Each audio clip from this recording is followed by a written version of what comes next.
Olá, chicos e chicas, sejam bem-vindos a mais uma classe de espanhol. Que tal, tudo bem? Olá, galerinha do 8º ano, sejam bem-vindos a mais uma aula de espanhol. E aí, tudo joinha? Estão preparados para voltar para a sala de aula? Estão ociosos, querendo estudar, né? Devem estar todo dia dizendo para o papai e para a mamãe: mãe, eu quero estudar, eu quero ir para a sala de aula, eu quero estudar, eu estou afim, eu estou querendo estudar muito. Então, galera, hoje nós vamos falar um pouco, né, de literatura, tá? Quando eu falo literatura, né, é uma questão bem particular porque algumas pessoas gostam, a maioria não gosta, na verdade, né? Os alunos não gostam de ler, essa é a verdade, a maioria, tá? Tem aluno que gosta de ler. E quando leem, né, gostam de ler algumas coisas que não estão relacionadas aí ao contexto escolar acadêmico, né? Mas assim, galera, essa palavra literatura ela é importante porque assim, goste ou não, ela é necessária, tá, galera? Porque assim, a literatura ela te dá embasamento teórico para muita coisa. Porque a literatura ela acompanha o contexto cultural das civilizações, né? Então, quando eu leio bastante, né, alguma obra literária, eu estou estudando bastante a história de uma nação, uma civilização, um povo. Então, vai aumentar seus conhecimentos em história, seus conhecimentos nas diversas linguagens, né, seu conhecimento empírico. Galera, você vai virar um intelectual. Então, para você ser intelectual, você tem que ler, né? E ler coisa significativa. Ah, professor, eu leio muito, eu passo o dia todo no Facebook lendo umas postagens lá. Tu é doido, eu sou o maior leitor da face da Terra. Tá, galerinha, mas aí, o que é que essa postagem ela agrega para você de conhecimento? O que é que ela agrega de informação? Ah, professor, tem muita coisa legal lá, tem como maquiar minha amiga. Não. Assim, quando eu falo literatura, né, são leituras significativas para contexto acadêmico.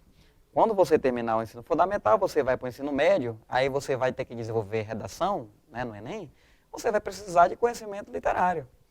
Então, galerinha, gostando ou não, tentem ler um pouco, né, nem que seja trechos, ou ali, de repente, fragmentos, né. Comece por um parágrafo, de repente você gosta, e você lê um livro todo. Tá? Mas a dica é ler. Então, hoje eu vou falar de literatura, né, espanhola, mas não espanhola não no sentido da Espanha, mas no sentido da língua espanhola. Então hoje eu quero trazer um pouco para vocês, né, dos nossos vizinhos aqui, Peru e Bolívia. Porque quando se fala literatura, o aluno já quer logo, professor, Dom Quixote e ele cantar de Mil Cid, né, que são obras aí esplêndidas, né, que tem diversos prêmios aí. Não, galera, mas eu tenho que começar pelo meu contexto, né, e pelos meus vizinhos aqui, para poder me colocar dentro, né, desse contexto aqui, nosso aqui, né, da nossa região, tá? Então, um slide na tela aqui, eu vou falar da literatura andina, e quando eu falo a palavra andino, eu me refiro, galera, às regiões, né, ou os países que cercam as cordilheiras dos Andes, né? Então, os Andes é um conjunto de cordilheira aí bem extenso, né, onde muitos países ali dividem, né, ou têm ali as cordilheiras dentro do seu território. Especificamente aqui eu vou falar de Bolívia, Peru, né? Ainda mais ali filtrando no Peru, tá? Então, como falei aqui, o Andes, né, é uma cultura herdada da civilização Inca, galera. Então, muito já se falando aqui, né, sobre a questão da civilização Inca, né, que tem uma contribuição significativa para o nosso contexto da língua espanhola, tá? Então, nós vamos falar isso. Então, a literatura andina é aquele o quê? Que é efetua o homem, basicamente utilizando os linguagens aborígenes, quechua, aimara e lo de las etnias silvícolas. Ou seja, galera, a literatura andina, né, ela é baseada na civilização inca. Então, se você for estudar, né, se aprofundar, você vai ver que antes de os espanhóis, né, juntamente com os portugueses, saírem nas suas grandes navegações aí pelas Américas, atrás de descobrir, na verdade não descobrir, mas sim colonizar, né, e tomar como posse territórios aí para explorar, eles já existiam povos, né? No Brasil existiam os índios, no Peru já existiam os índios, né? Na verdade, no Peru, os índios, que são os povos aborígenes, né, os povos aí ancestrais, existia uma civilização que ela é muito importante para toda a extensão da cultura peruana, que são os incas, né?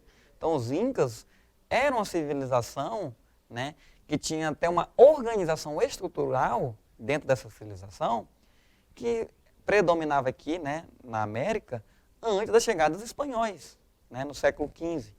Então, os incas, né, e a literatura andina, ela traz muito dessa questão né, dos índios, dos incas, tá, galerinha? Então, aqui, eu tenho grandes representantes da literatura peruana, né? Então, temos Ciro Alegria, Mário Vargas Llosa, né? Então, Mário Vargas Llosa, eu acho que é um dos mais, aliás, o mais conhecido da literatura aí, né, andina peruana. E Alfredo Braz, tá? Então, é claro que temos mais, galera, temos outros autores, outras obras, mas, né, nós temos poucos minutos. Eu fiz essa seleção aqui desses 3 autores, né, junto com algumas obras destacadas deles, para poder explorar um pouco dessa literatura aqui, tá? Então, o Ciro Alegria, né, a novela peruana alcança de cumbre de sacar autor nascido na província de Huamachuco. Libertar suas obras transpassaram o líder do continente para evitar su protesta e calor humano a todo o mundo.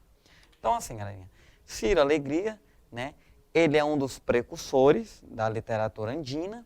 Ele traz essa questão, né, do confronto mesmo entre o Quechua, né, que é o idioma oficial aí da civilização inca, né, com essa nova questão da língua espanhola que vem do castelhano, né, castelhano que é lá de Castilha, da província de Castilha, que se uniu com Aragão, lá toda aquela questão da origem da língua espanhola, né, e ele confronta isso aqui diretamente nas suas obras, ele traz essas críticas, traz a questão também do maltrato, né, dos espanhóis com o povo, os povos indígenas, que pertenciam à civilização inca.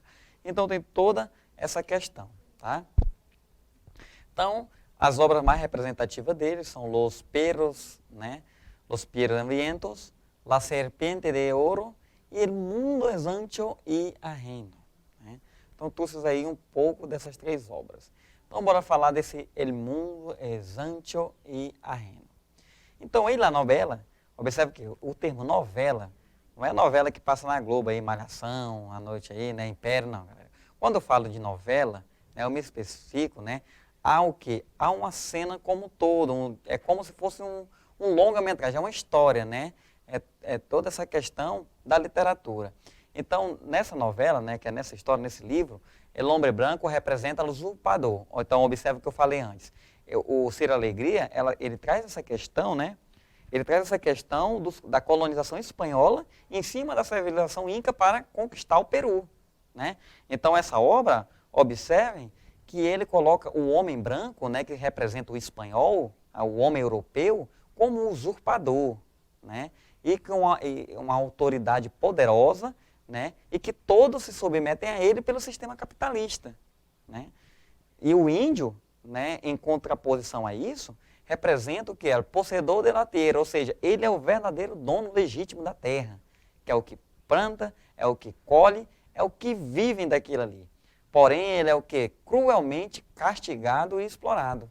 Então, observe, né, que essa característica, galera, se nós formos pensar, né, no macro, no maior, podemos ver que algumas obras brasileiras, aí também do século XV, né, elas também fazem referência a isso, a chegada dos portugueses, essa questão mesmo da exploração, da escravidão, né, da opressão que o povo europeu trouxe às Américas, né. Então, isso tudo está presente dentro da literatura andina. Olha só, né, o tema, a linguística social. Então, qual é a mensagem? Ele denuncia as injustiças, né, que cometeu os brancos contra a comunidade indígena. Então, ele questiona isso aí, né, ele denuncia, ele fala dessa usurpação, de toda essa questão mesmo. Fazendo com o quê? Que a gente tem um pensamento o quê? De igualdade, fraternidade, né? Toda essa questão mesmo de respeitar o outro, né? E não tomar aquilo que pertence ao outro. Aí temos o Mário Vargas Llosa, né, que é o do mais famoso, né? Um escritor araquiteño, nascido em 1936, é um dos grandes novelistas da literatura peruana. Então, ele é um dos mais conhecidos porque ele tem obras mais significativas, né? Então, aí temos aí um mapa conceitual que fala um pouco da questão, né? E aí tem algumas das suas obras mais significativas ali, né? Que são La Ciudad de los Perros, La Casa Verde, e Pantaleão e Las Visitadoras. Aí eu vou falar só de um, tá, galera? Mas observe que essas obras que eu estou trazendo para vocês, é interessante que vocês tenham acesso a ela, né? Que baixe o PDF, tem disponível aí no Google, né? Facilmente, tanto na versão da língua espanhola quanto na versão da língua portuguesa. Vamos falar um pouco aqui da ciudad de los Peros, né? Ayuda a tomar consciência das consequências do militarismo autoritário mediante uma série de temas generais associados à adolescência se apresentam na análise profunda e reflexiva de Peru. Então, quando o tema aqui, galera, na cidade de Los Peros, né, o livro fala de cachorro não, tá? Los Peros, cachorro, né? Então, o livro está falando de cachorro, contando a história de cachorro, Lécio, Beethoven, não fala de cachorro. A palavra pero aqui, que quer dizer cachorro na língua portuguesa, é para colocar, né, para refletir, porque a literatura ela tem muito isso, né, galera? A literatura ela tem uma linguagem conotativa, que é o que? A linguagem literal, aquela que você usa muita analogia, né, que são palavras para comparar. Então, os peros, né, pero de rua, que é cachorro de rua, são comparados à sociedade, né, sociedade do Peru em época militar de autoritarismo. Assim como aqui no Brasil, né, teve a ditadura militar, aí do período da era de Vargas, né, também dentro do Peru teve esse período militar. Então, essa obra retrata isso, que as pessoas, né, certas classes eram consideradas como os cachorros de rua, porque apanhavam, né, os militares batiam, tratavam como cão mesmo, né, as pessoas passavam fome. Então, toda aquela condição que um cachorro vira lá, está na rua, ele está condicionado dentro do contexto, dentro de uma grande metrópole, né, o livro retrata isso da sociedade da época, galerinha, tá? Então, tem muito essa crítica social. Né? Então, como fala aqui, ó, né, forma toda ruda de educar, não é buena, né? Então fala muito da educação também, porque a educação, né, ela era tratada como militar, uma educação militar, onde os professores traziam temas colocados pelos militares. Então era uma educação militar, né? Aquela questão da postura, sentido, no sentido, senta, levanta. Então eles eram comandados, né? Os professores eram os comandantes, né? Na sala de aula eram como militares, tá, galerinha? Então existe toda essa questão reflexiva, como a forma de educar, né? Os pensadores reflexivos também, que traz essa questão mesmo do contraponto sobre a educação. Então aqui a nossa atividade, né, galerinha? Vamos associar a descrição à sua obra literária, tá aqui os 2 livros e as descrições. Na novela lá, os problemas da comunidade indígena, ou seja, a questão de exploração, né, do homem branco, das terras. Qual é o livro que fala disso? Tá aqui, El Mundo es Antiarreno, né? E na 2 ali, narra a brutalidade, né, a questão dos militares com a população jovem, né, e toda a população peruana ali, né, é Los Peros, né, na cidade, e Los Peros, tá, galerinha? Então, nós chegamos aqui ao final de mais uma aula. Não esqueçam de acessar o portal Eduque, né? Não esqueçam de ler, galera, essas obras que eu deixei aí para vocês, né, como indicação. Tentem ler fragmentos, trechos, para vocês se aprofundar. Adiós!